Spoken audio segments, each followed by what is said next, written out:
Obito की भटकती हुई आत्मा हरे भरे जंगलों के बीचों बीच बसा था एक छोटा सा गांव, जिसे लोग प्यार से हिडन लीफ विलेज कहते थे। ये गांव किसी जन्नत से कम नहीं लगता था। हर सुबह पक्षियों की चहचहाहट, चारों तरफ लोगों की मुस्कानें और बच्चों की किलकारियां इस गांव को और भी खूबसूरत बना देती थी। लेकिन जितना शांत और सुंदर ये गांव दिखता था, उतना था नहीं। इस गांव के एक कोने में एक पत्थर का बना हुआ पुराना ब्रिज था। दिन के समय लोग वहाँ से आराम से गुजरते थे, लेकिन रात होते ही वहाँ इंसान का कोई नामो निशान नहीं दिखता था। गांव के लोग तो उस पुल की ओर देखने से भी डरते थे। कहते हैं सालों पहले उस ब्रिज पर रेन नाम की एक लड़की ने अपनी जान दे दी थी। उस रेन को ओबिटो नाम का एक लड़का बेहद चाहता था। रेन की मौत ओबिटो से बर्दाश्त नहीं हुई और उसने भी उसी ब्रिज पर खुद को आग लगा ली और वहीं अपनी जान दे दी। तब से कहा जाता है कि वहाँ एक आत्मा भटकती है। किसकी आत्मा, ये कोई नहीं जानता, क्योंकि जिसने भी उसे देखा वो जिंदा नहीं बचा। गाँव में, खेतों में, स्कूल में और हर कोने में बस इसी भूतिया पुल की बातें होती थी। यहाँ तक कि स्कूल में टीचर भी बच्चों को उसी पुल की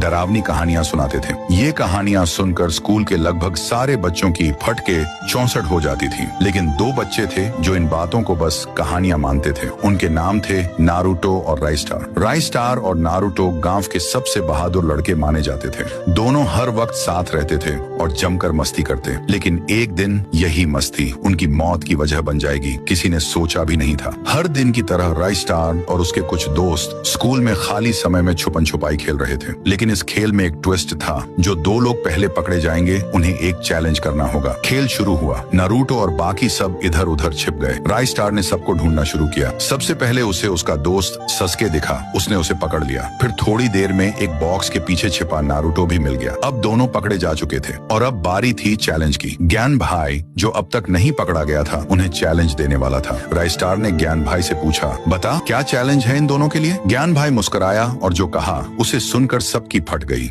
उसने कहा, मेरा चैलेंज है कि तुम दोनों आज रात 2 बजे उस श्रापित ब्रिज पर जाओगे और उसके बीच में खड़ी एक गाड़ी को छूकर वापस आओगे। ये सुनते ही सस्के का चेहरा सफेद पड़ गया। लेकिन नारुतो ने सीना ठोक कर कहा, बस इतना ही, ये तो मेरे बाएं हाथ का खेल है। रात हुई। चारों दोस्त नारुतो, सस्के, राइस्टार और ज्ञान भाई उस ब्रिज के पास पहुंचे। राइस्टार ने नारुतो से कहा, भाई अब भी सोच ले। नारुतो मुस्कुराया, तू टेंशन मत ले। और फिर वो दोनों पुल के अंदर चले गए। धीरे धीरे चलते हुए नारुतो और सास्के ब्रिज के बीचों बीच पहुंचे। वहां उन्हें वही गाड़ी दिखी जिसे छूकर लौटना था। जैसे ही दोनों ने गाड़ी को टच करने की कोशिश की, गाड़ी अचानक आगे बढ़ गई, जैसे कोई जिंदा चीज हो। नारुतो और सास्के दोनों को लगा ये उनका वहम है। तभी गाड़ी से एक डरावनी हंसी की आवाज आई और फिर उस गाड़ी ने अपना रूप बदला। वो बन गई एक भटकती आत्मा और वो आत्मा किसी और की नहीं थी, वो थी ओबिटो की आत्मा।